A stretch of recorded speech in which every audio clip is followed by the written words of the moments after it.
proclamación como rey, hace ya cerca de 4 décadas, asumí el firme compromiso de servir a los intereses generales de España.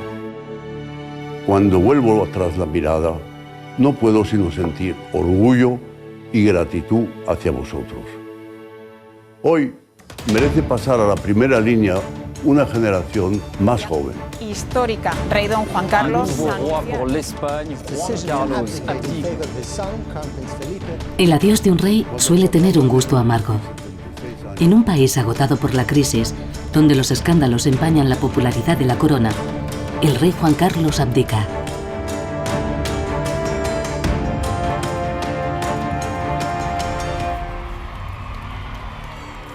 Pocos reyes han hecho tanto por su pueblo. Pocos reyes lo han conducido a la democracia. ¡Viva el rey! ¡Viva España!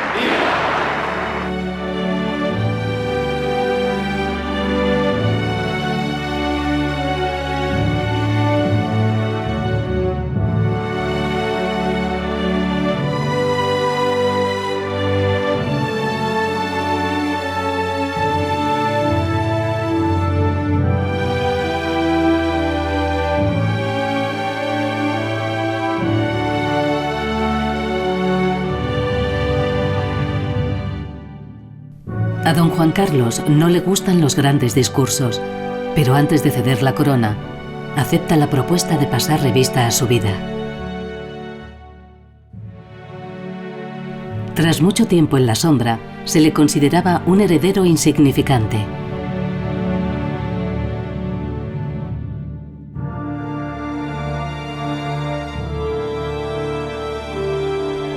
Pero siempre que ha estado en juego el destino de su país, ha demostrado un valor y una habilidad inesperados. Este reinado excepcional, que nadie había previsto, es sin embargo una de las grandes páginas de la historia de España, la de su renacer.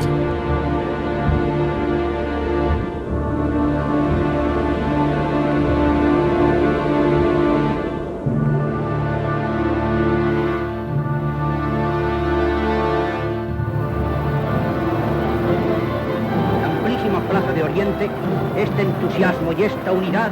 Todo empieza en 1948, en plena dictadura. España es una, España es grande y España es libre.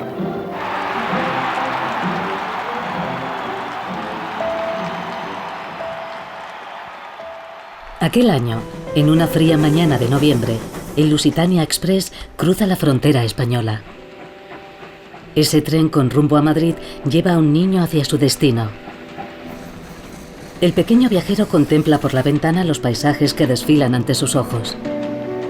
Se los habían descrito, pero los descubre por vez primera. Este pasajero poco común nació príncipe.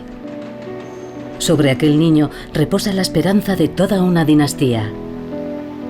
Solo tiene 10 años. Yo creo que estaba más asustado que nadie. Claro, porque con esos señores tan mayores al lado, y me pareció todo.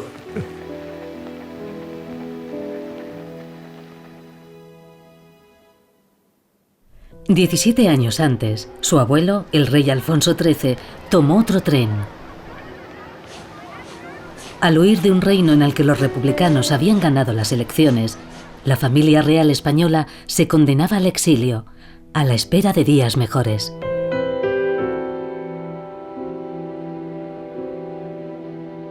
He nacido en el extranjero, pero siempre tienes, tus padres te han hablado del país, tus abuelos han hablado del país.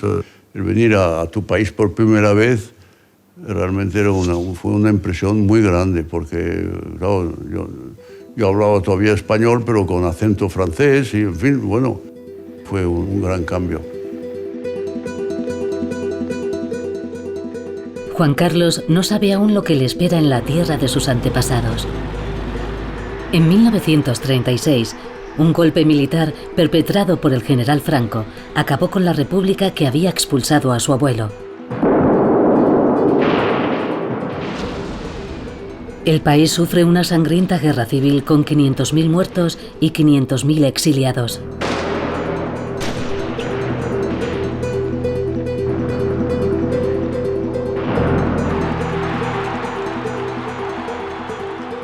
Tras su victoria, el general Franco gobierna el país con mano de hierro, apoyado por un ejército omnipotente y con la complicidad de la Iglesia. Y sin esos Borbones que habían ocupado el trono varios siglos. El que quiera una corona que se la haga de cartón, que la corona de España no es para ningún Borbón. Es la coplilla que se canta en las calles de Madrid.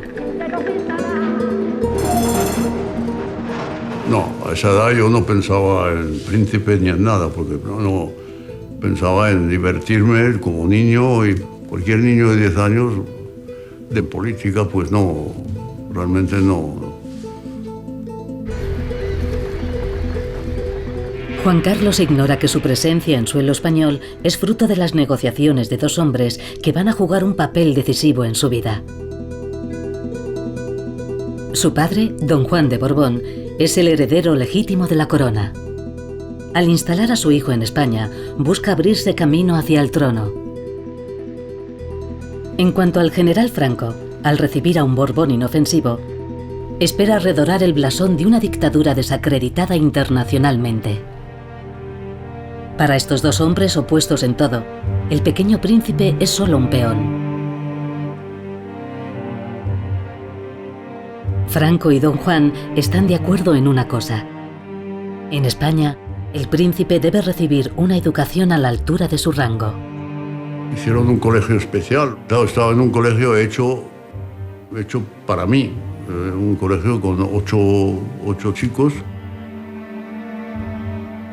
Los sábados y domingos, ellos venían la familia de ellos, les venían a ver. Claro, yo no tenía a nadie.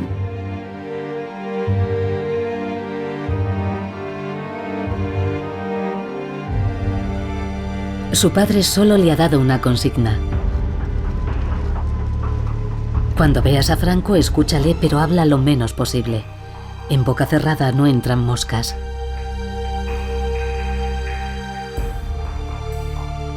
Yo estaba muy impresionado, ¿no? Bueno, ir a ver a un jefe de Estado. Y fui ahí, me recibió con mucho afecto, muy bien, tal. Y yo, lo que pasa es que, como era un niño, pues enseguida me distraía con las cosas que había en el despacho de Franco y tal. Y me acuerdo que había un ratón que empezó a pasear por ahí, yo empecé a seguirla así. Y el general Franco me decía, ¿pero qué está mirando usted? Y digo, mira, hay un ratón, hay un ratón.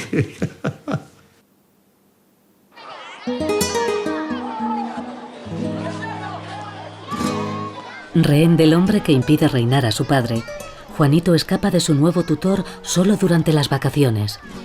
Se reúne entonces con su familia en Estoril, Portugal. Una cosa era Franco y otra cosa era mi padre. Me sentía en una pelota de ping-pong, ¿no? O sea, que las cosas iban bien entre los dos, pues yo estudiaba en España. Que las cosas iban mal, a Portugal a estudiar. Durante pero en fin, se acostumbra uno. Y como tenía que ser así, pues tenía que ser así. En esta familia está muy mal visto quejarse. No se queja uno, vamos, no te quejas, te callas. A nadie le interesa tu dolor de cabeza o lo que te pasa. No te quejas, punto. A los 17 años, Juan Carlos ingresa en la prestigiosa Academia Militar Española. Como su padre y su abuelo antes que él, el ejército será su primera escuela para llegar a ser rey. Pero rechaza los privilegios de su rango y opta por llevar la vida de un cadete normal. Fue el primer momento de choque con la sociedad, vamos a decir, con gente de toda la geografía española y de distinta mentalidad, distintas ideas, distinto todo. He tenido amistad con muchos de ellos, el conocerlos y el estar cerca de ellos, y todo eso ha servido mucho. Y han sido muy importantes, vamos. La historia lo ha dicho, vamos, que han sido...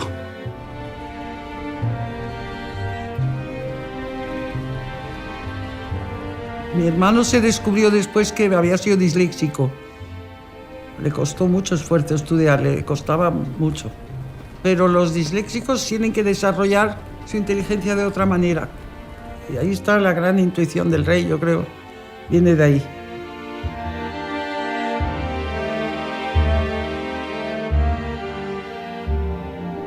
De repente, en 1956, un drama se cierne sobre la familia real. Alfonso, el hermano menor de Juan Carlos, muere accidentalmente en las vacaciones de Semana Santa. Los dos adolescentes manipulaban un arma de fuego.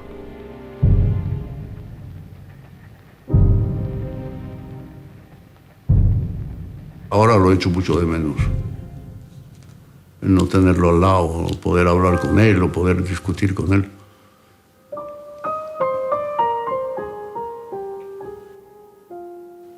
Estábamos muy unidos y, vamos, yo le quería mucho y él me quería mucho. Era muy simpático, era...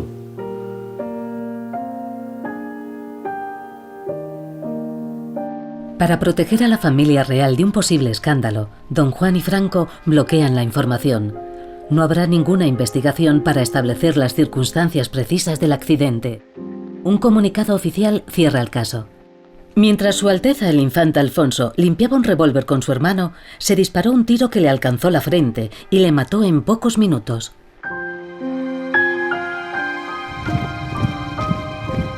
Dos días después del entierro, Juan Carlos retoma el camino trazado por su padre. No hay lugar para el duelo ni las lágrimas. Pues en ese momento tenía el sentimiento de que tenía que marcar el paso bien. No tenía tiempo para pensar en otras cosas.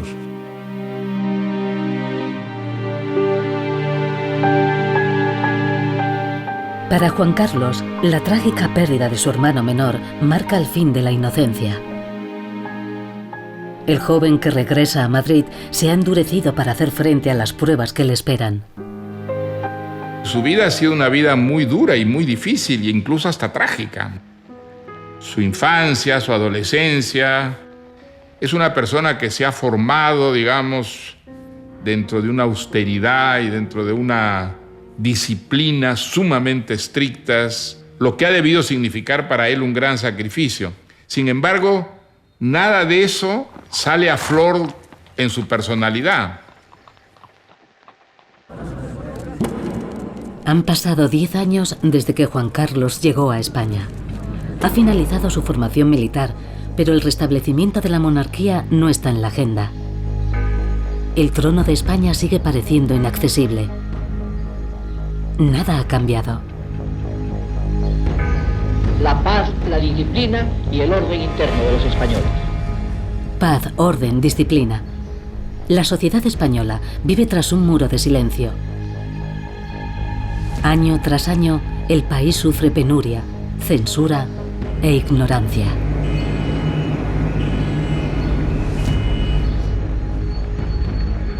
España era un país cerrado sobre el mundo. En España era casi imposible saber lo que ocurría fuera de las fronteras españolas. Yo vivía en una pensión y a la hora de la cena, los dueños de la pensión ponían Radio París, ponían la radio francesa para enterarnos de qué ocurría en España. Aquí no se enteraba uno de nada, los periódicos estaban todos censurados y uno sabía que los periódicos eran mentiras de principio a fin. Yo recuerdo a mis compañeros, y eran la Facultad de Letras de la Complutense. Muchos de mis compañeros no sabían quién era Sartre, por ejemplo, no sabían quién era Camus. Esa era España, ¿no? Juan Carlos tiene ahora 20 años y asiste a la Universidad de Madrid. En contacto con los estudiantes, descubre otra España, la del antifranquismo. Fue importante porque, claro, ahí sí que noté los que estaban más en contra o más a favor o más tal, pero ellos lo demostraban más que yo, porque yo tenía que estar más, trataba de estar con todos igual, no enfrentarme con tal, sino tratar de dialogar y de hablar y de convencer o de decir, bueno, muy bien, pues tú piensas así, yo pienso de otra manera, pero seguimos siendo amigos. Juan Carlos sigue sin saber lo que se espera de él. Por un lado, se le asigna un profesor particular aperturista, el especialista en Derecho Constitucional Torcuato Fernández Miranda. Por otro, se le somete a una estrecha vigilancia. Aquí en España empecé a tener, vamos a decir, policía de edad, entonces era más incómodo. Y en cambio, cuando iba a Portugal en coche, tenía policía aquí y en la frontera les decía adiós y ya era libre. Pero Juan Carlos aprovecha sus momentos de libertad. Está en la edad. El descendiente de los Borbones españoles se convierte en un codiciado soltero. Oh, tenía un éxito arrollador. Es que era guapo, simpático y bailaba bien. O sea, que ¿qué más se puede pedir? No se puede pedir más. Pero un príncipe heredero debe pensar en casarse. Encontrar una esposa de su rango. De eso depende la continuidad de la dinastía. Juan Carlos ya sabe quién es la elegida. La conoció en un crucero y la vuelve a ver en las fiestas que reúnen a las cabezas coronadas. Es la hija mayor del rey de Grecia. Se llama Sofía. Claro, nos encontrábamos todos siempre en bodas, bautizos y entierros. A finales del verano de 1961, Juan Carlos da el paso. Pero en vez del tradicional ¿quieres casarte conmigo?, le lanza por los aires, delante de ambas familias, una cajita que contiene un anillo. La desenvoltura del príncipe sorprende a los comensales. Sofía cae subyugada.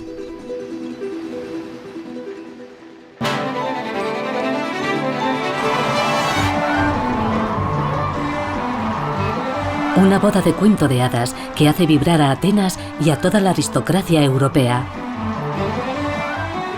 Durante 2 días se suceden fiestas, cenas y bailes antes de la fastuosa celebración del matrimonio.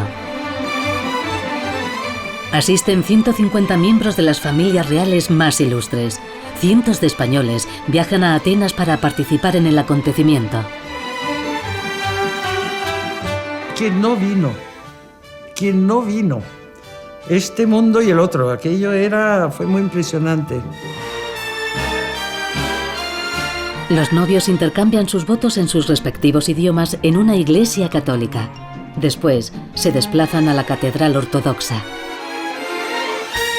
Fue importante porque era la primera boda después del Concilio Vaticano II que se hacía entre familias importantes, digamos, de gran relevancia, de 2 religiones diferentes. Pero lo pasamos divinamente. Por un momento, los Borbones españoles retoman el esplendor del pasado. De hecho, esta boda le vale a Juan Carlos sus primeros aplausos. En cuanto a Sofía, deja tras ella a su familia, su religión y su estatus, para seguir a un príncipe encantado con un futuro incierto.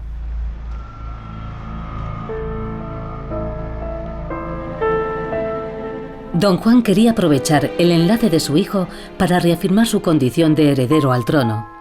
En vano, porque algo ha cambiado. Ahora ya no es él quien toma las decisiones.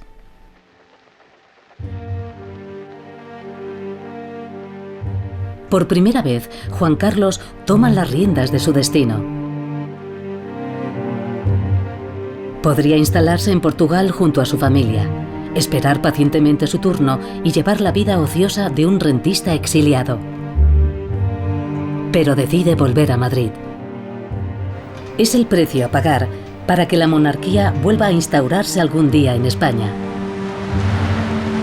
Además, Franco le ha dado a entender que de haber un rey, sería él, y no su padre.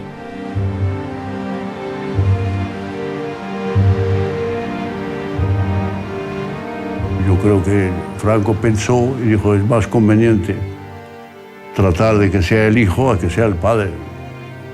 que el padre a lo mejor las fuerzas del régimen no lo hubieran aceptado. Los recién casados se instalan en la Zarzuela, un pabellón de caza próximo a la residencia del caudillo. La Zarzuela se convierte en una prisión dorada. Una vida monótona que solo alegran los nacimientos y los bautizos. Franco aparece a menudo en las fotos de familia.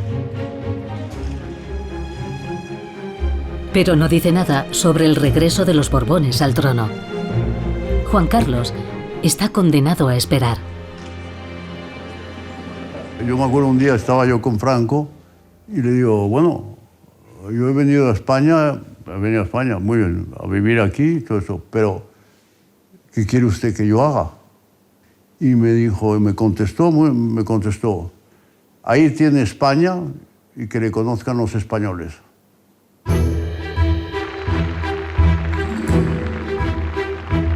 A buen entendedor, pocas palabras. Franco se asegura de que los desplazamientos del joven príncipe carezcan de estatus oficial, pero para Juan Carlos son una oportunidad de descubrir un país que conoce poco. Y entonces empezamos a viajar por toda España, por todas las provincias, todos los pueblos, todos, vamos.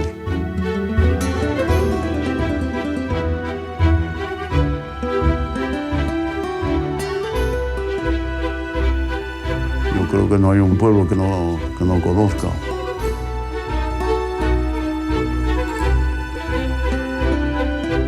Esa gira por España solo suscita indiferencia. Tras 30 años de propaganda antimonárquica, la llegada de un Borbón apenas despierta curiosidad. Juan Carlos comprende que en su camino al trono no podrá contar con el apoyo del pueblo.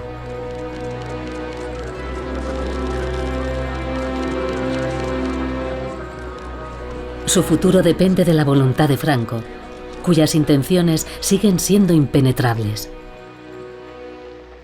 Yo creo que él me estudiaba siempre, y me estudiaba a ver cómo era, o a ver qué mentalidad tenía, o qué pensamientos tenía. Yo trataba de ser yo, natural, de ser yo mismo.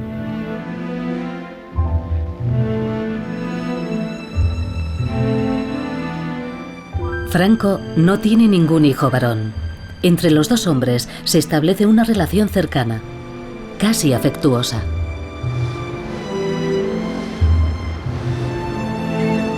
Era una persona que no hablaba mucho tampoco. Conmigo sí. Conmigo hablaba y se reía y comentábamos cosas. En cambio, él con el resto de la gente no... Más bien era hermético.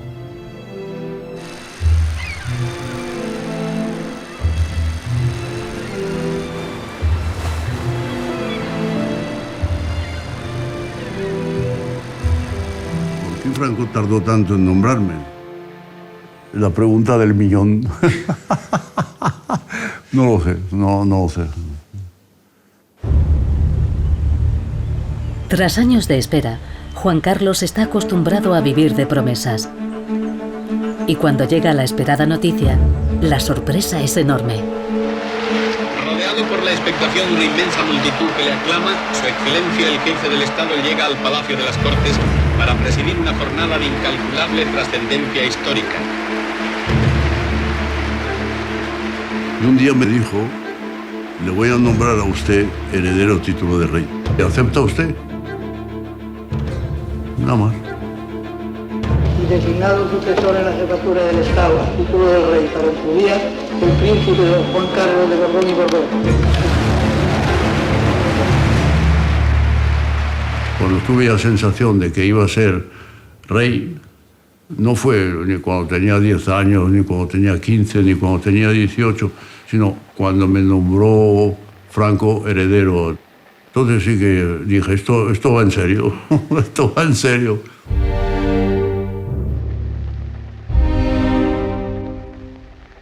Juan Carlos conoce por fin las intenciones de su protector. Algún día sucederá al dictador.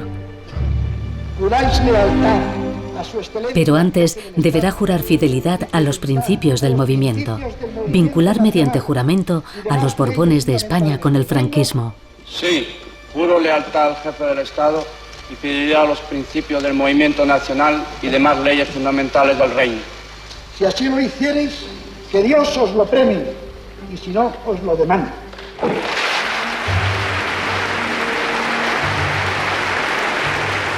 No era fácil, no era fácil. Si por ejemplo no hubiera aceptado la posición de ser heredero a título de rey, ¿cómo cree usted que yo hubiera podido estar aquí y haber hecho lo que he hecho? Y con los españoles, con los políticos, con todos, el cambio que se hizo, no se hubiera podido hacer.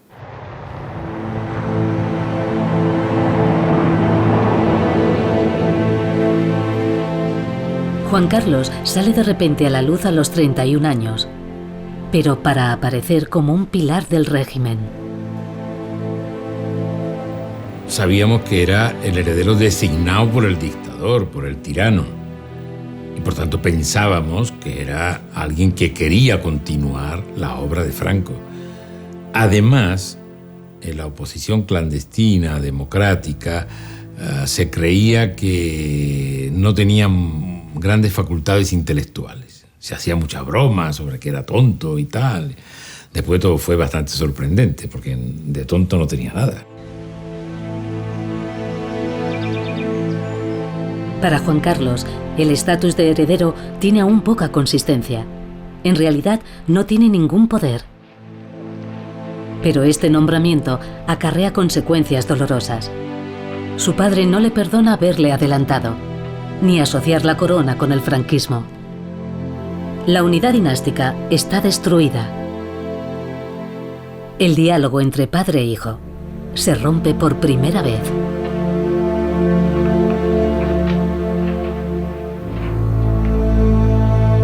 El cuadro ese que es lo puso Franco él mismo. Dijo, este retrato del rey estaba en Palacio Real. Y le dijo, el cuadro de Alfonso XIII en el despacho del príncipe. Siempre lo he tenido, siempre ha estado en mi despacho.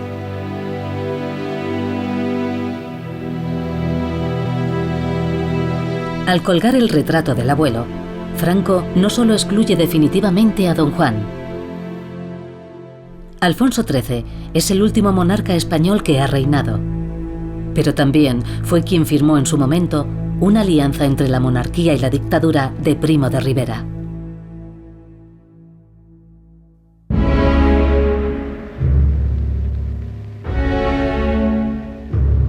Con casi 80 años, la salud del dictador empieza a resentirse.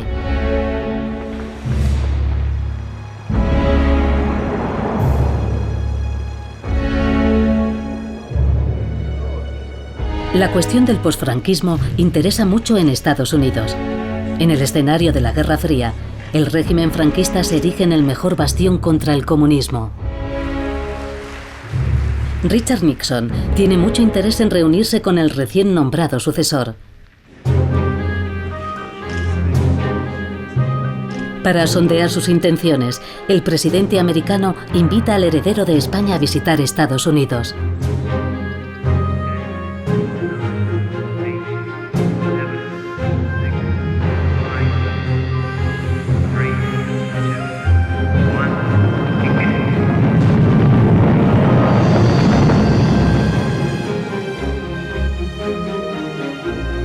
El heredero de Franco no ha desvelado aún sus proyectos, pero los dirigentes de todo el mundo descubren a un hombre joven, moderno y abierto, la otra cara de España. Sabía más o menos lo que quería, pensaba que España que tenía que tener otro régimen y había que hacer algo completamente diferente, ¿no? El cómo, pues ya lo vendría después. La democracia la habíamos mamado, como se dice en España vulgarmente y con perdón. Era a lo que estaba educado. Por mi padre, por supuesto.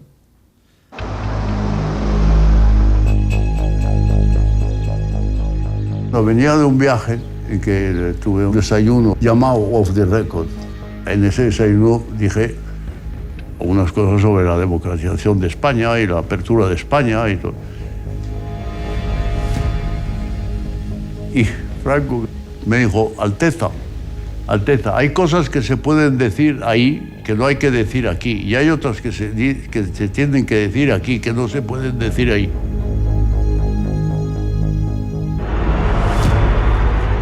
El príncipe y el dictador forman un extraño tándem. Yo le decía, pero mi general, ¿usted por qué no abre un poco y por qué no...? Y él me decía, eso tendrá que hacerlo usted, yo no lo puedo hacer. Él me lo decía, yo no puedo cambiar.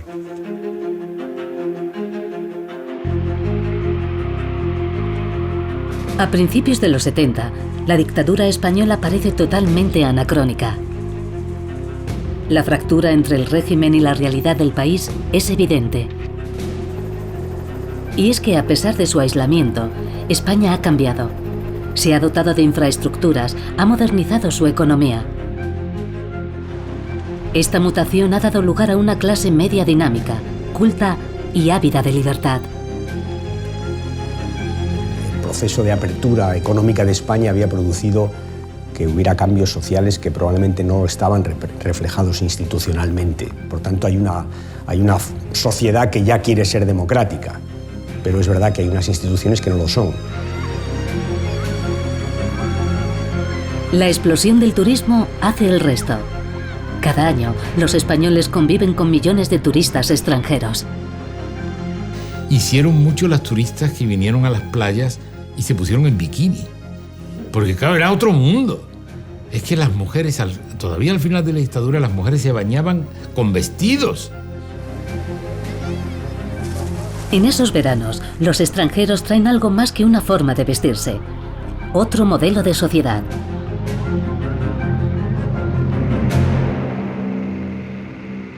La transformación de España parece irreversible.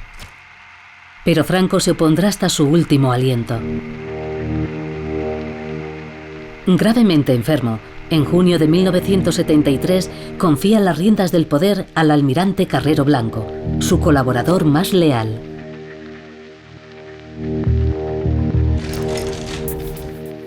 Muchos decían, lo han nombrado, pero no va a venir nunca, porque el régimen es muy fuerte, porque si se muere, pues quedan los otros que van a seguir con el mismo régimen.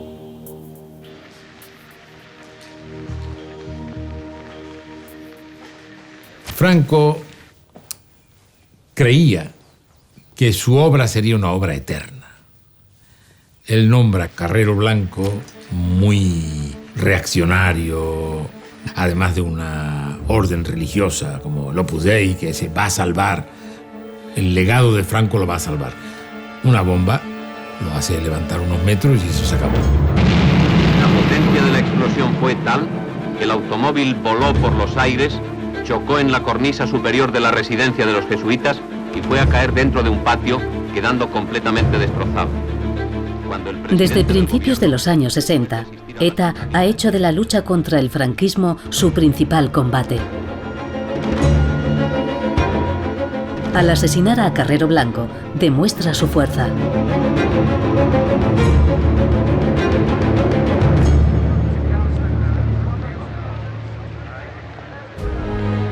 $100.000 personas asisten al funeral del jefe del gobierno. A pesar de la presencia policial, el régimen teme un nuevo atentado. Pero Juan Carlos decide encabezar el cortejo.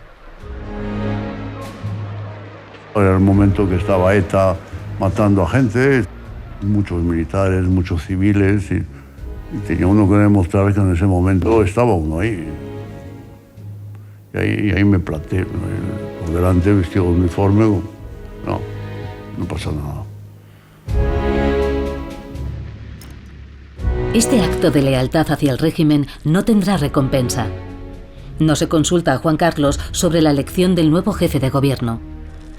Porque a medida que la salud del caudillo empeora, es su mujer, Carmen Polo, la que mueve los hilos. Hace nombrar a su hombre de confianza, Arias Navarro.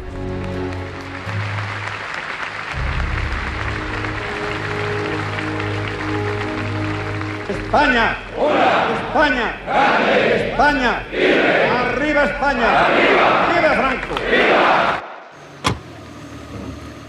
El 4 de julio de 1974, el dictador es hospitalizado. Su estado es grave. Y estando en París, recibo la información, que fue pública en los periódicos, de que el general Franco estaba enfermo. Cosa que sorprendió mucho a los españoles, porque nos vendían que Franco era inmortal. Recuerdo que le regalaron, contaba la gente popular, que le regalaron una tortuga, y él dijo, ¿y este animal cuántos años vive? Le dijeron 200 años, y dice, llevárosla, que luego se muere y me da mucha pena. Las maniobras de Carmen Polo y de los ultras del régimen no sirven. Con Franco hospitalizado, Juan Carlos es su sustituto.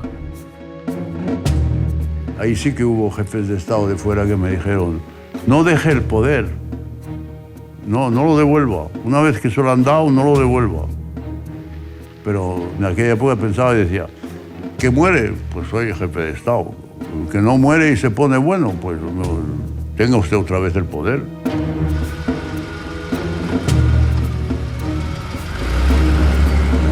Y me llamó Franco y me dijo, bueno, yo retomo los poderes. Y yo, me parece muy bien.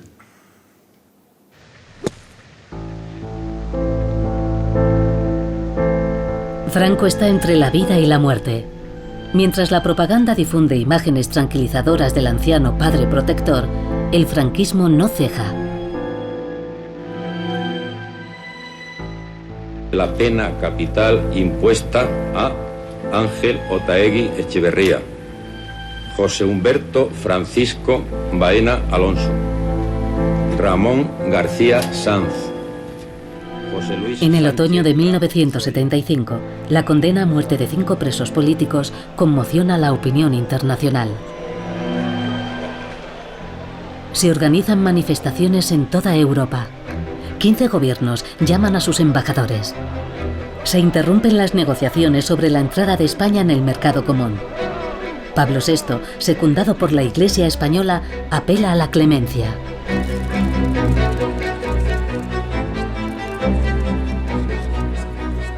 Pero Franco se muestra inflexible. No deseamos estar solos, pero tampoco nos intimida la posibilidad del aislamiento.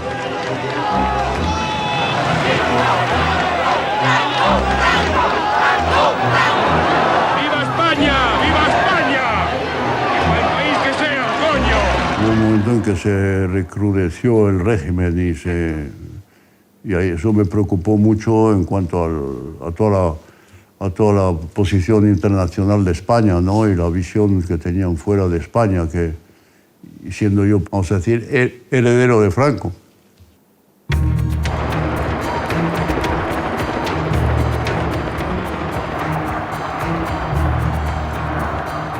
En plena tormenta, el régimen celebra con grandes fastos el 39º aniversario de la subida al poder de Franco.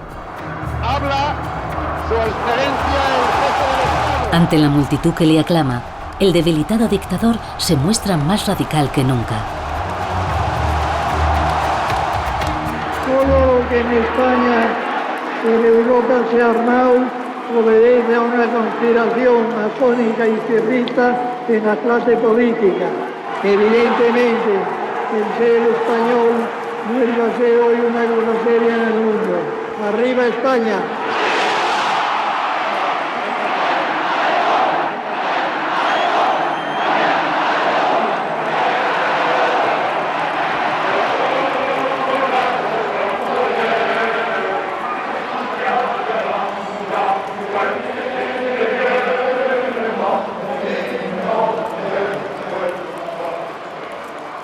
No es fácil, no es fácil. Pero yo decía, bueno, a todos estos hay que hacerles cambiar de idea. Sí, había muchos.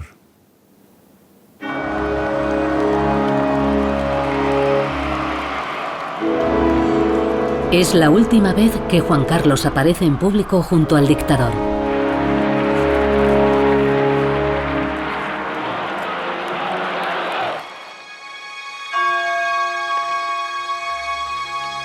Españoles,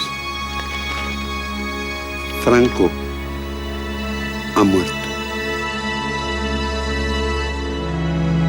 Una atmósfera extraña se cierne sobre el país. A pesar del frío, se forman interminables filas para rendir un último homenaje al caudillo.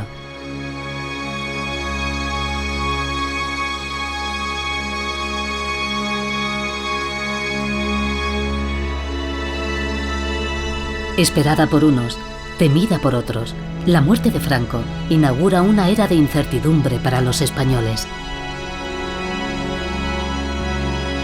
El día antes de morir, yo me acuerdo que me cogió la mano, estaba en la cama y yo estaba al lado, sentado al lado, me cogió la mano y me dijo: Alteza, lo único que le pido es que mantenga la unidad de España. Y eso, si lo piensa uno, quiere decir muchas cosas. No me dijo mantenga esto, mantenga lo otro, o no haga esto. No, la unidad de España. Lo demás.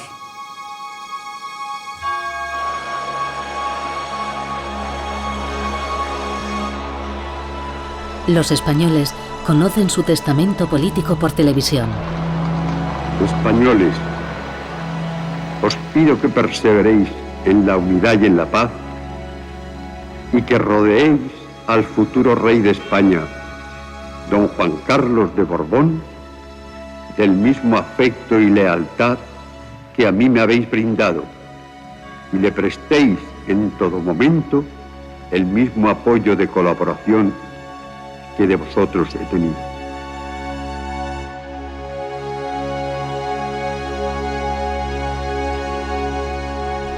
Durante esos días de luto nacional, Juan Carlos siente el peso de la herencia que se cierne sobre sus hombros y la inmensidad de su tarea.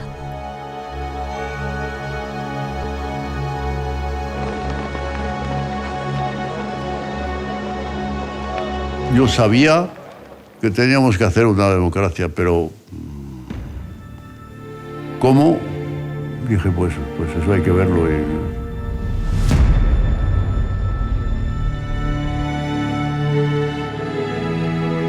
Juan Carlos va a ser entronizado ante los pesos pesados del régimen.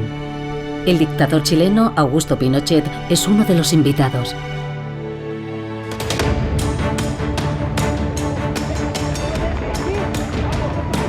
Aferrados a sus privilegios, desconfían de las intenciones del sucesor nombrado por el caudillo. Pueden venir a ofrecerme la corona sobre un cojín o enviar a la Guardia Civil para que me detenga, confiesa el rey a un amigo.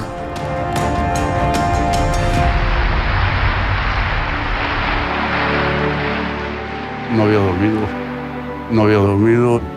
Es normal porque estaba muy preocupado por preparar el primer discurso, por preparar, en fin, ese acto que era muy importante y era realmente el bautismo de fuego, ¿no? En esta hora, cargada de emoción y esperanza, la monarquía española, depositaria de una tradición centenaria, Tenga en cuenta que todos los que me tomaron el juramento eran las Cortes de Franco y el Consejo del Reino de Franco. Intereses políticos, si todos permanecemos unidos, habremos ganado el futuro. ¡Viva España!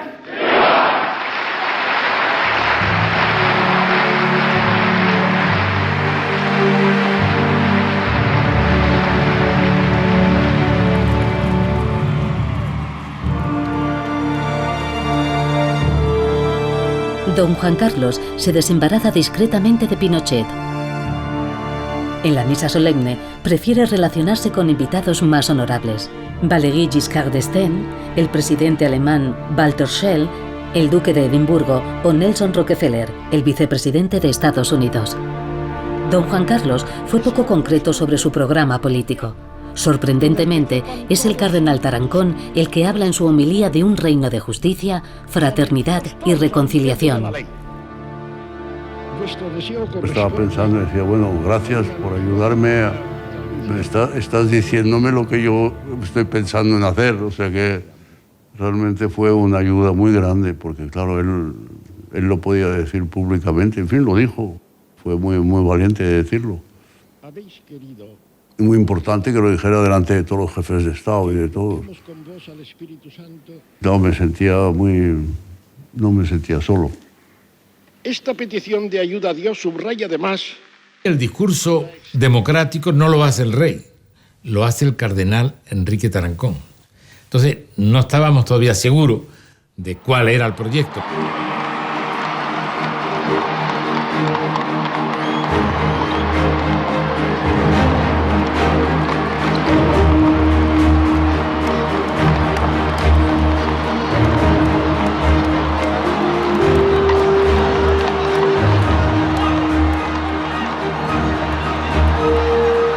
Ese día hay un gran ausente, el padre de don Juan Carlos.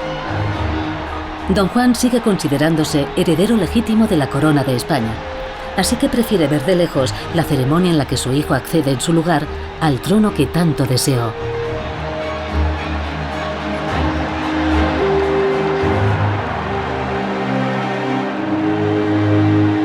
¿Qué tem a dizer acerca deste assunto? Pois não está. E não está porquê? Porque non foi feito de unha maneira absolutamente correcta, nen con intervención do povo, nen con intervención mía, que era o titular. Portanto, o seu conta na situação?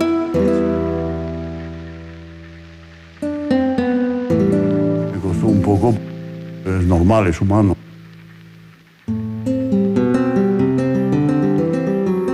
Me llamó para felicitarme y, en fin, lo que se puede hacer estando lejos, ¿no? Pero supongo que llevaría por dentro, como se dice en España, por dentro va la procesión, ¿no?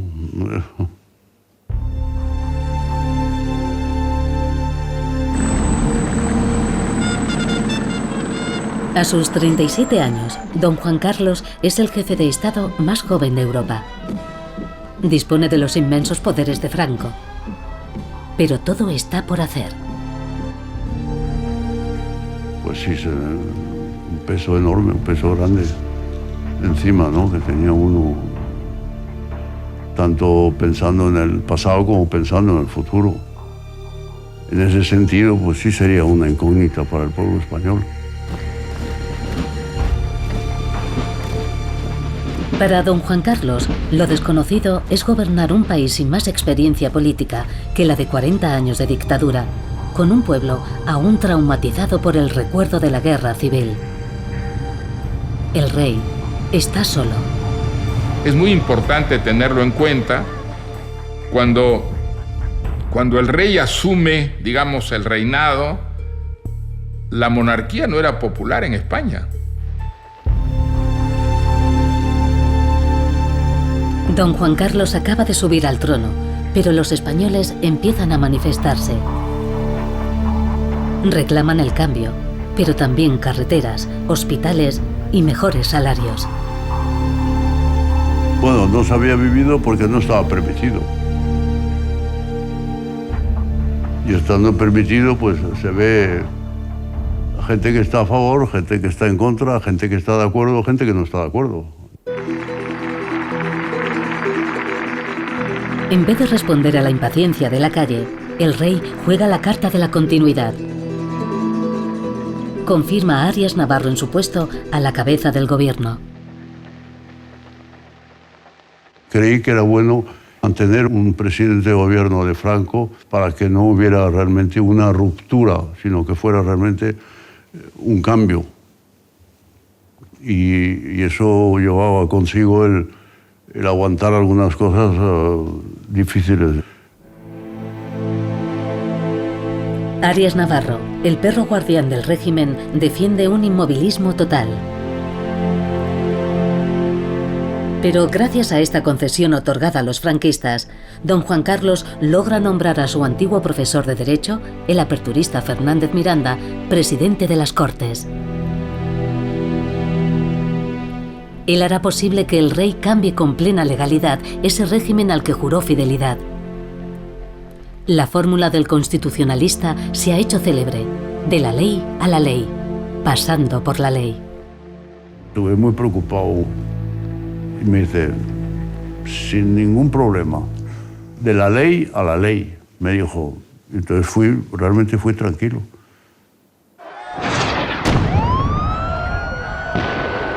Pero tras la impaciencia llega la exasperación. Los estudiantes se rebelan. Todos a los que la dictadura había condenado al silencio desafían al poder. Frente a la ira del pueblo, la respuesta del gobierno es implacable.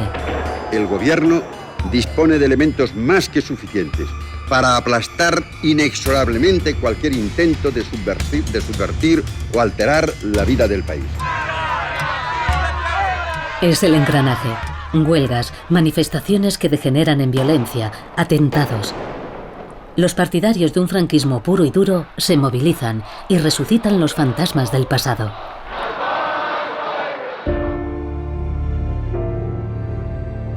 En Vitoria, España sufre una tragedia. La policía mata a 5 huelguistas y hiere a 150.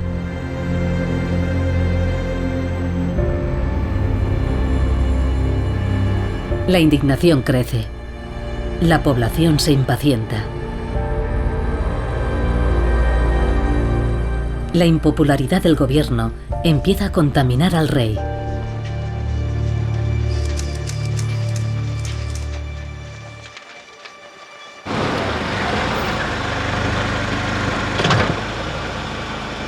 Don Juan Carlos sale al encuentro de su pueblo, buscando su apoyo.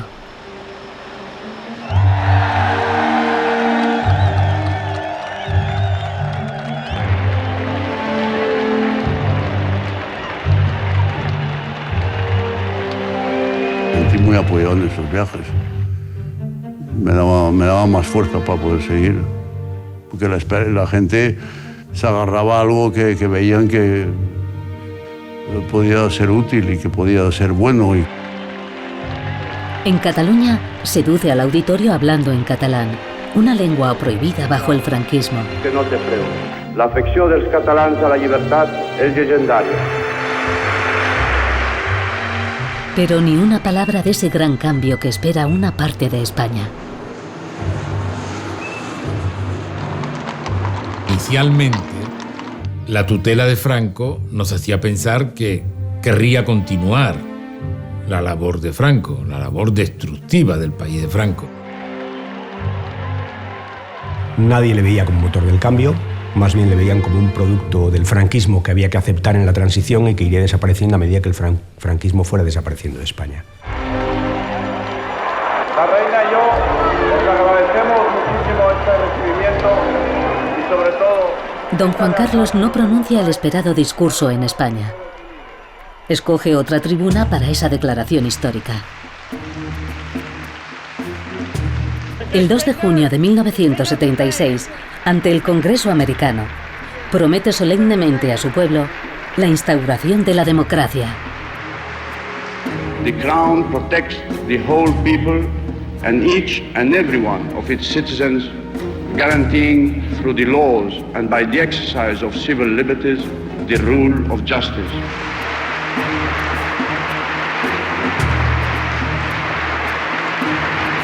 Y de esa forma desmiente públicamente a su jefe de gobierno.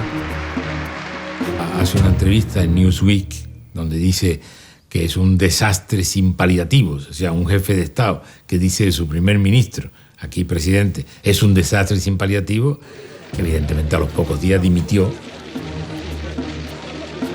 Después de deshacerse de Arias Navarro, don Juan Carlos vuelve a sorprender a los observadores. Nombra sucesor a un político desconocido, Adolfo Suárez. Sus aliados y sus adversarios afirman que ha cometido un grave error. Dentro y fuera del país crece la indignación. Yo sabía que la prensa iba a ponerme verde y iba a tener a todo el mundo en contra. Pero esto era lo que había que hacer.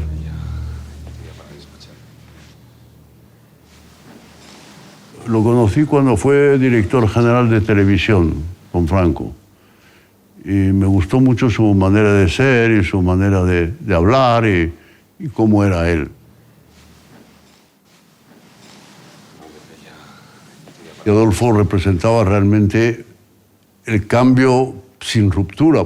Entonces era una cuestión, un cambio suave. Vamos, por lo menos queríamos hacerlo suave, ¿no? Don Juan Carlos acaba de dar un golpe maestro. Es cierto que Suárez ha hecho carrera en el aparato franquista, pero pertenece a otra generación, no a la de los ancianos que llevan 40 años en el poder. La confianza que me animó a aceptar esta grave responsabilidad que he asumido radica en el propósito de que la iniciativa del Gobierno sea el reflejo puntual y auténtico de la voluntad popular. Si debiera señalar una Ese programa también es el del rey. Y para realizarlo, ambos hombres saben que deberán enfrentarse al inmovilismo de las poderosas instituciones franquistas. Había en el ejército, en la judicatura, en la iglesia. Es verdad que había fuerzas ligadas al anterior régimen que quería que nada cambiara o peor, que cambiara solo aparentemente. Que todo cambiara para que todo siguiera igual, siguiendo el adagio lampedusiano.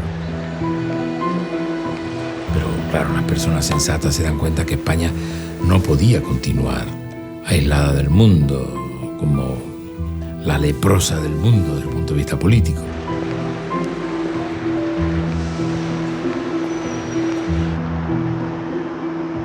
En ese momento había una democracia planteada nada más que por un discurso. Hasta entonces, don Juan Carlos ha medido los tiempos. Ahora está dispuesto a que todo se acelere.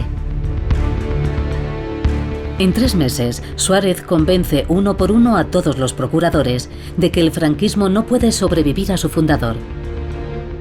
Y cuenta con Fernández Miranda como intermediario.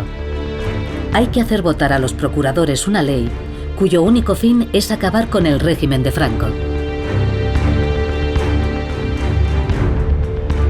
Don Juan Carlos ha apostado toda su credibilidad a ese voto histórico.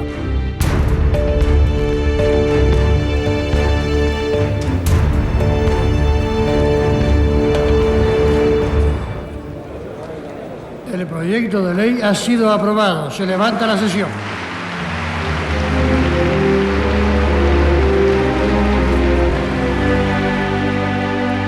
Adolfo Suárez fue el que desmontó el sistema anterior, haciendo que públicamente todos los procuradores franquistas se hicieran el harakiri, que se suicidaran delante de las cámaras, cosa bastante insólita.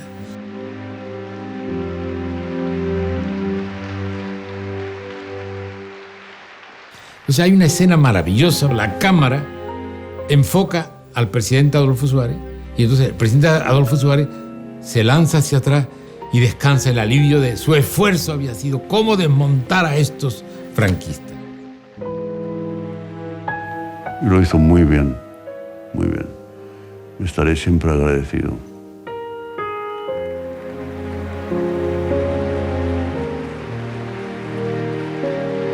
Las Cortes de Franco hubieran podido bloquear el proceso, pero no lo hicieron, porque yo creo que se daban cuenta de lo que había sido y de lo que iba a ser España.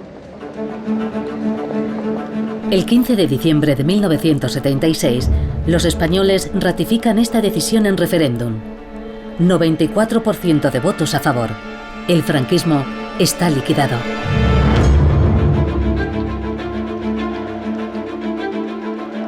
Las medidas aperturistas se encadenan a un ritmo desenfrenado. Libertad sindical, amnistías parciales, disolución del movimiento, reconocimiento de las identidades regionales.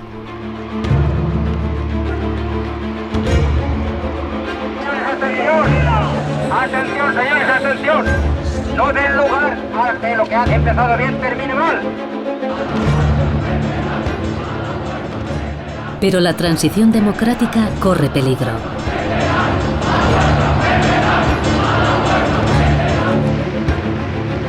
En Madrid, el Partido Socialista Español celebra su congreso tras 40 años en el exilio y no quiere una monarquía parlamentaria, quiere la república.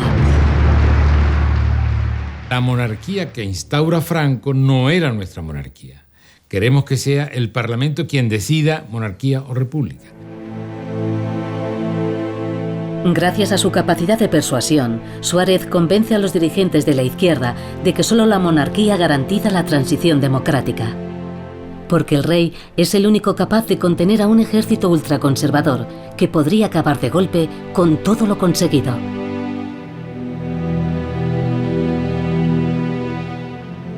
Es una cesión que hacemos en función de ¿qué? De garantizar una convivencia. La pregunta es, ¿ese consenso sobre la monarquía puede ser sustituido por otro? Difícilmente. Es muy difícil alcanzar un consenso distinto. El ejército vigila de cerca la apertura política. De momento, secunda al rey. Pero hay una línea infranqueable: la legalización del Partido Comunista y la vuelta de su jefe, el Diablo Rojo, Santiago Carrillo. Pensaba que no podía haber una democracia sin el Partido Comunista. No había otro camino. Y era el camino a seguir. Había gente en contra, por supuesto. En los cuarteles la gente no estaba contenta, había reuniones. En ese momento había que hacer las cosas un poco a ojo. En enero de 1977, no parece oportuno echarle un pulso al ejército. Una nueva ola de violencia se apodera del país. En la extrema derecha, los grupúsculos pasan a la acción. Intimidaciones, atentados, asesinatos. Y a esa campaña de terror responde una extrema izquierda igualmente violenta que quiere acabar con la naciente monarquía parlamentaria.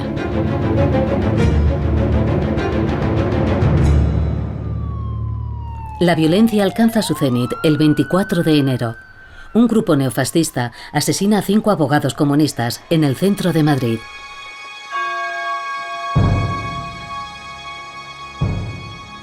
España contiene la respiración. El ejército podría declarar el estado de emergencia y los comunistas intentar un golpe de fuerza.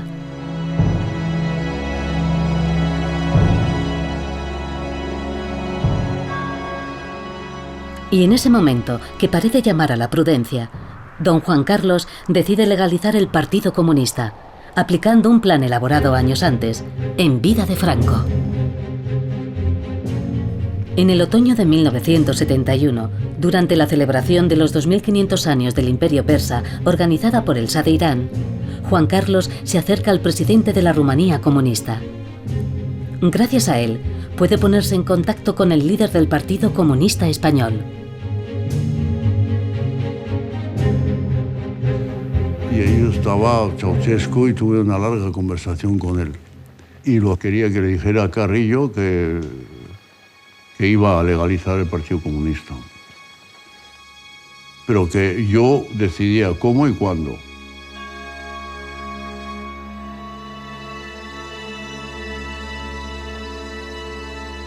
Y lo aceptó. Ayudó muchísimo, claro.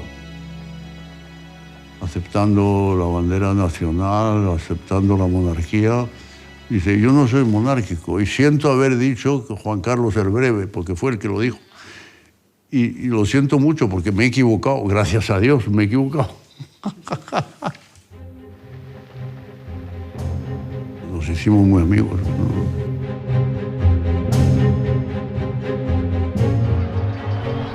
El Partido Comunista Español se legaliza un Viernes Santo, un día muy señalado.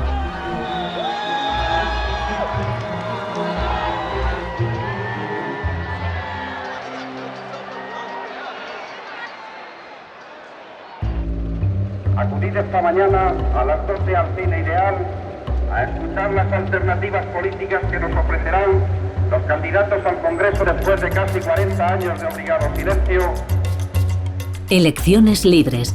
Las anteriores se celebraron en 1936. El 15 de junio de 1977, los españoles se dirigen a las urnas. Por fin van a votar. Para muchos, esta es la primera vez.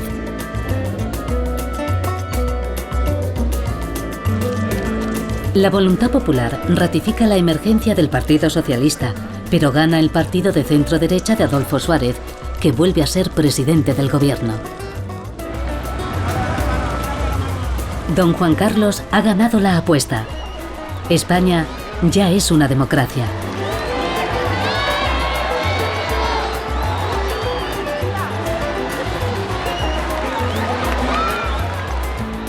Pero la victoria habría sido amarga de no poder compartirla con el hombre que le transmitió sus valores y su ambición.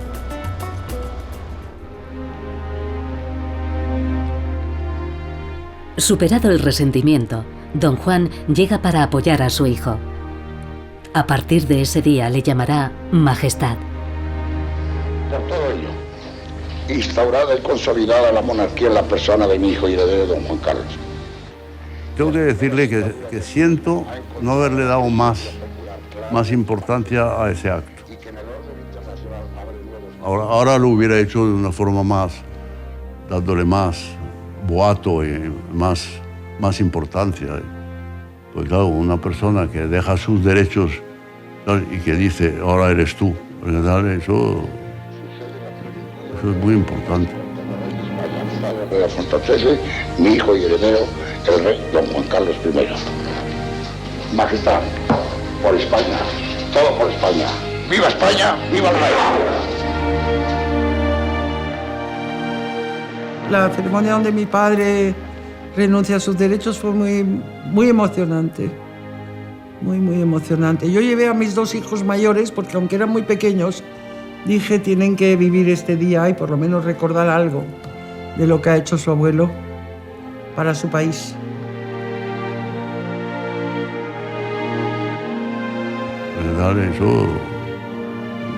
Eso es muy importante.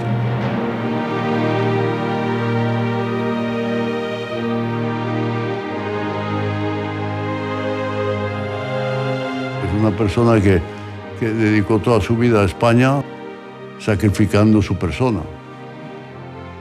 Y esa es la grandeza de este hombre. Como diciendo, bueno, pues ya te dejo todo. Majestad, por España, todo por España. ¡Viva España! ¡Viva el rey!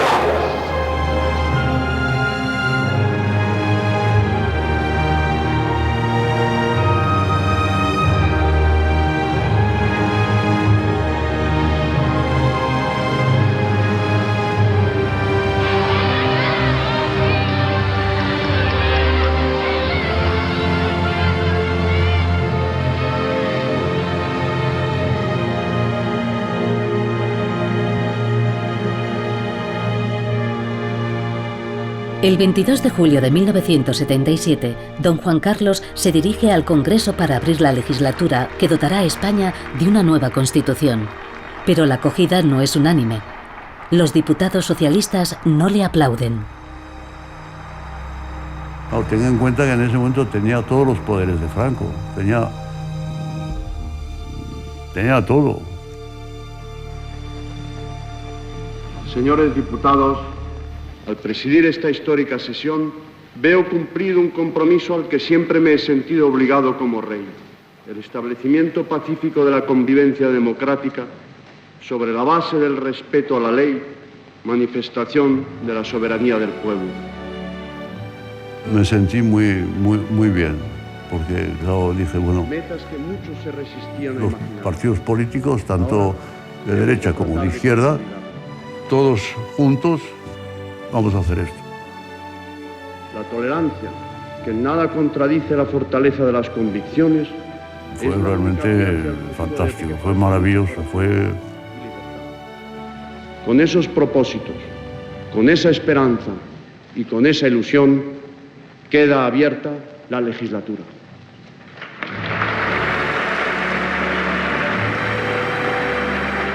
Estaba hablando de la reconciliación y de la recuperación de la democracia sin límites. después de dar su discurso, los socialistas le aplaudieron.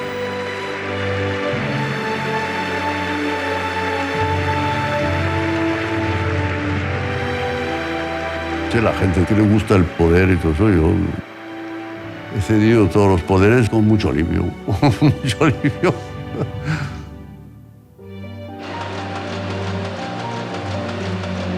El 6 de diciembre de 1978, la nueva Constitución se aprueba masivamente en referéndum. Con el sí de los ciudadanos, el rey sanciona la ley fundamental.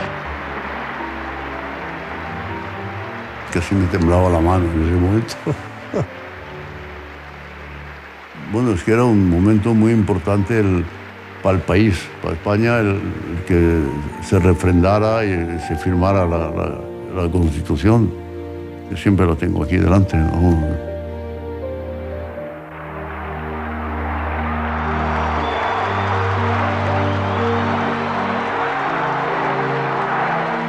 Pasar de una dictadura a una democracia, sin sangre, sin hundimiento del aparato, sin un procesamiento de la política de la dictadura, hacer todo eso a la vez es muy complicado. Si yo fuera creyente diría que fue un milagro, pero no lo digo.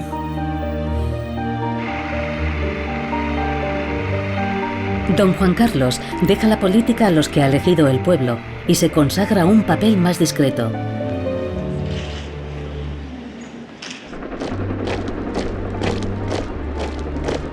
Parece que la democracia ha llegado para quedarse.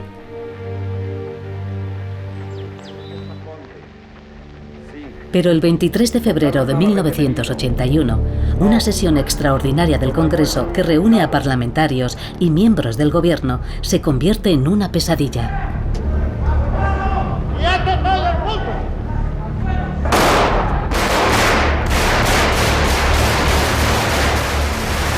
...180 guardias civiles a las órdenes del teniente coronel Tejero toman como rehenes a los asistentes. En Valencia, los tanques salen a la calle. De Radio Televisión Española. Pero la cosa es aún más seria. Los golpistas afirman actuar en nombre del rey. Una hecatombe. Un golpe nunca lo pensé. Era un golpe en realidad, pero querían mantener al rey y hacer un cambio de gobierno.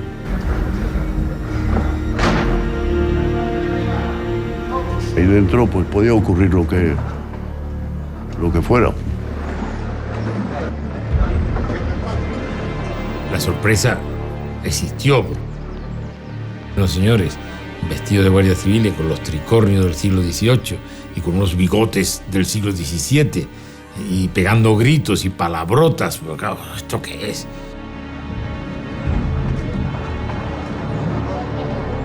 Se vivió con una gran angustia porque eran unos bárbaros. Desde la Zarzuela, don Juan Carlos llama uno a uno a los jefes del Estado Mayor del Ejército. Una prueba de convicción y autoridad. Y ahí en ese momento me ayudó mucho los 4 años de academias militares. Y realmente el tener compañeros eso me sirvió mucho.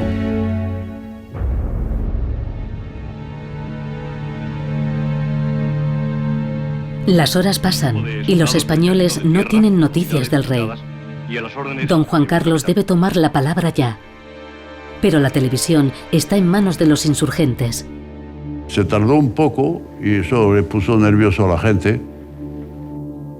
Pero la anécdota es que el capitán que estaba al frente de las tropas en la televisión española era muy amigo del jefe de mi casa, que era también de caballería, eran de caballería los dos. Y entonces le llamó el jefe de la casa y le dijo, oye, ¿qué tonterías estás haciendo? Deja que salgan los cámaras de la televisión para venir a grabar. Y yo, sí, a sus órdenes, mi general. O sea que grabé 2 para que fueran por distintos lados a la televisión, porque no sabía lo que podía pasar fuera.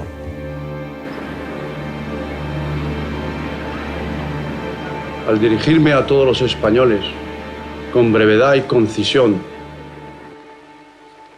La corona, símbolo de la permanencia y unidad de la patria, no puede tolerar en forma alguna acciones o actitudes de personas que pretendan interrumpir por la fuerza el proceso democrático que la Constitución votada por el pueblo español determinó en su día a través de referéndum. La gente ya apagó la televisión y se fue a dormir. Dijo, ya no hay peligro. A la mañana siguiente, pues ya se terminó. Fue una noche un poco larga, pero...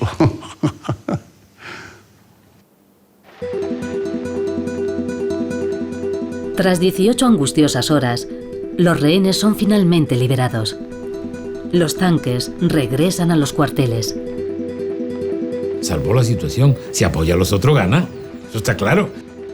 El hecho es que salvó la democracia una actitud como la del rey. En el 23 de febrero, el rey fue fundamental. Días después, 3 millones de personas se manifiestan en todo el país. Don Juan Carlos acaba de ganarse a pulso su corona.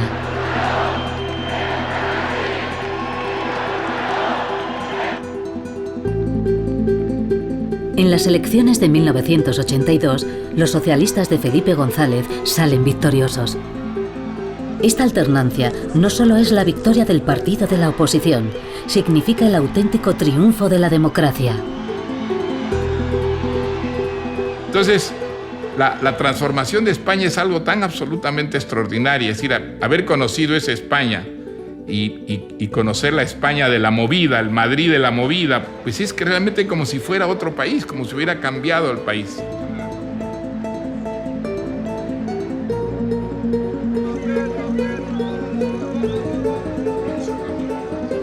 España dio mucha vuelta en muy poco tiempo. Yo lo escenifico con el cuadro El Guernica de Picasso. El Guernica de Picasso lo hace una persona que vive en Francia, que no podía vivir en España. Lo pinta por encargo del gobierno de la República. Y él hace un alegato contra la violencia militar. El Guernica, cuando vuelve a España, se coloca en el Museo del Prado. Había una monarquía, no la República. El director del Museo del Prado era sacerdote y alrededor del cuadro ponen a la Guardia Civil con metralleta para que nadie estropee el cuadro. O sea, es una historia que ha cambiado todo, ha cambiado absolutamente todo.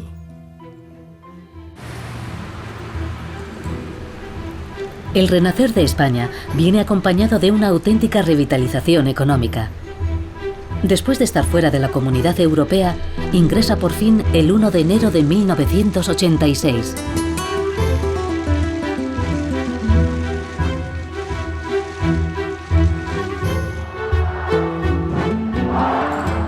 En 1992, el país se convierte en el centro del mundo. Los Juegos Olímpicos de verano se celebran en Barcelona. Sí, me acuerdo de que mi hijo, el abanderado, y luego las lágrimas de mi hija, doña Elena, fueron famosas, salieron en todas las televisiones. Y luego de España, yo creo que han sido los Juegos Olímpicos donde sacó más número de medallas.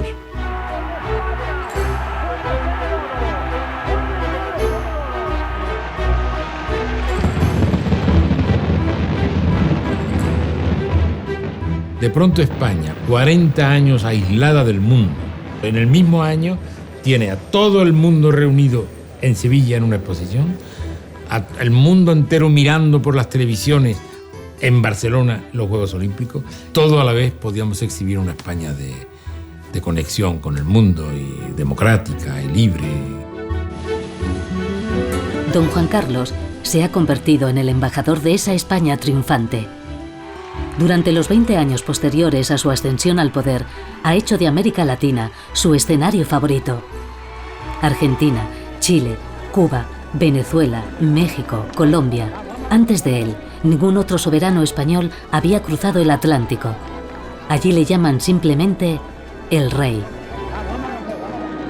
Yo creo que con ellos hacemos mucho más grande lo que es España. Pero cuando me decían que soy un rey hispanoamericano, no, yo no soy un rey hispanoamericano, soy un rey español porque quiere mucho Hispanoamérica.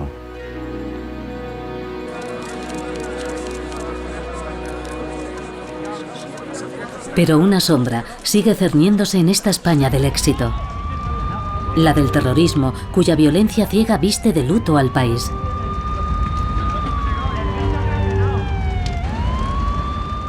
Sin embargo, ETA no ha destruido la unidad nacional.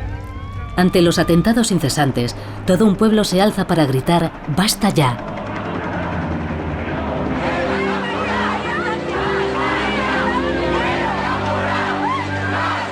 Los peores recuerdos o los peores momentos pueden ser muchos. Pero contestándolo de una forma muy sincera, son 800 malos momentos. Pues son más de 800 víctimas del terrorismo que hemos tenido y me hago muy solidario con ellos y muy...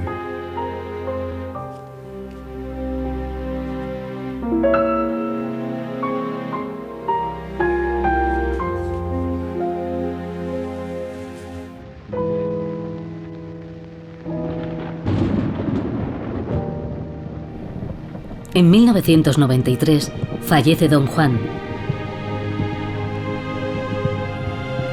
La muerte del padre del rey despierta en toda Europa una ola de pésames inesperados. Don Juan Carlos le ha reservado funerales de rey. Mi padre tuvo un entierro de rey porque se lo merecía. Porque se lo merecía y porque para mí fue rey, vamos. Para mí, rey de facto, no de jure, pero...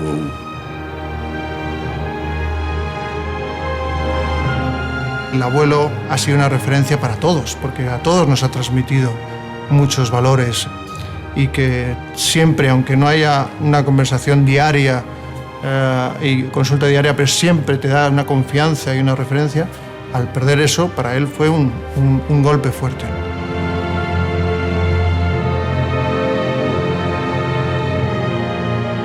La partida del padre marca la hora del príncipe heredero. El príncipe Felipe juró solemnemente la Constitución ante las Cortes Generales. Juro desempeñar fielmente mis funciones, guardar y hacer guardar la Constitución. La cara de niño que tenía y en cambio la cara de hombre que tiene ahora.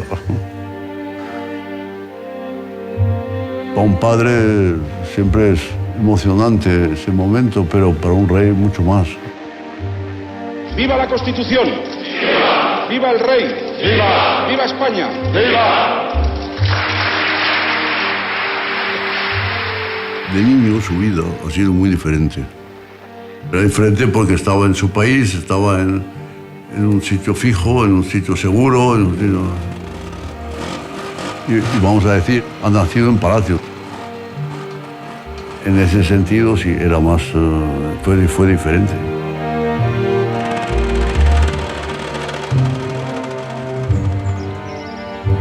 Estaba con ellos y siempre he mantenido con él una relación. No, mis hijas se casaron y se fueron de casa, pero él pues, se ha quedado más cerca y entonces pues almuerzo con él y hablamos mucho y comentamos y dialogamos mucho. Tiene una carrera, tiene un máster, en fin, ha hecho... Yo no tengo una carrera. A lo mejor tengo otras cosas, pero... Para don Juan Carlos, la sucesión al trono es una nueva etapa que prepara con esmero. Sobre todo porque la situación del país se degrada con rapidez. En 2009, la crisis económica azota brutalmente a España. 1 de cada 2 jóvenes está en el paro. Cada vez se tolera menos el estilo de vida de una realeza que no vive al compás de las dificultades de los españoles. El procesamiento del yerno del rey salpica a la corona.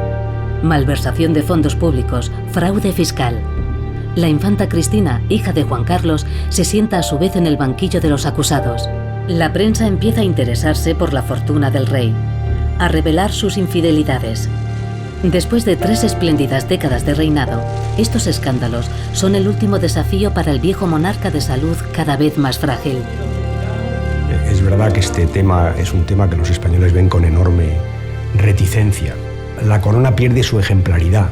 Lejos de ser una institución ejemplar que se mantiene al margen de una crisis institucional que vive España, se convierte en una institución más y por tanto entra de lleno en lo que es la crítica que una parte importante de la sociedad española hacen al funcionamiento institucional, porque España tiene un deterioro institucional ciertamente muy grande.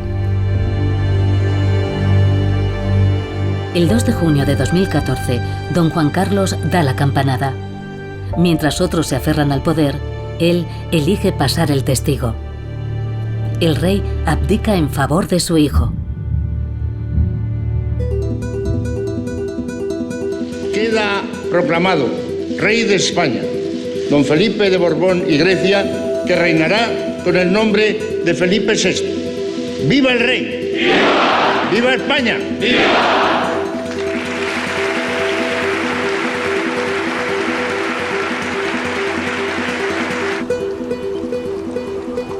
Felipe VI es joven, es brillante, es popular. Sabe que los desafíos a los que se enfrenta España no son menores que los que superó su padre. Pero ha aprendido de él que un rey no es nada si no hace nada por su país. El rey deja a su hijo una España bien distinta que la que conoció, sin ninguna duda. De entrada, una España que ha vivido 35 años insólitos en nuestra historia, en los últimos siglos, ¿no? De democracia, de paz, de convivencia, que ese ha sido el gran problema que ha tenido España.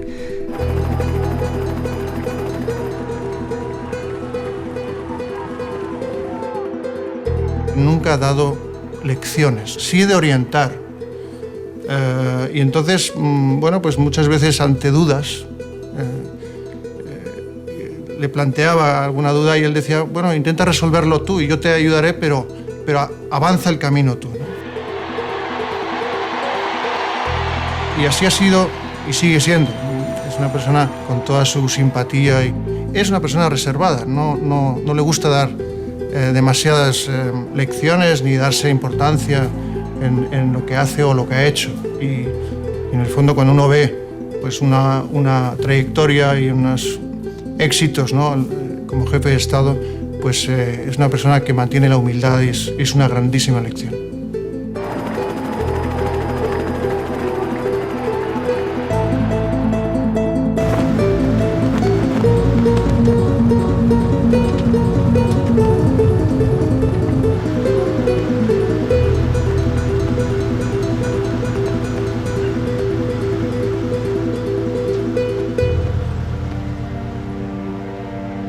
Se puede hablar con él. Yo le he dicho a él cosas tremendas. Le he dicho, hombre, entre la monarquía y la república parece que la monarquía es menos legítima.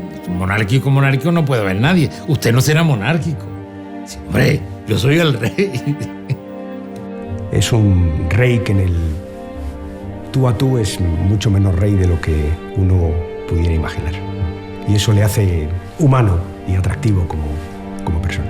Lleva 39 años de rey, que es toda una vida, y yo creo que lo ha hecho muy bien.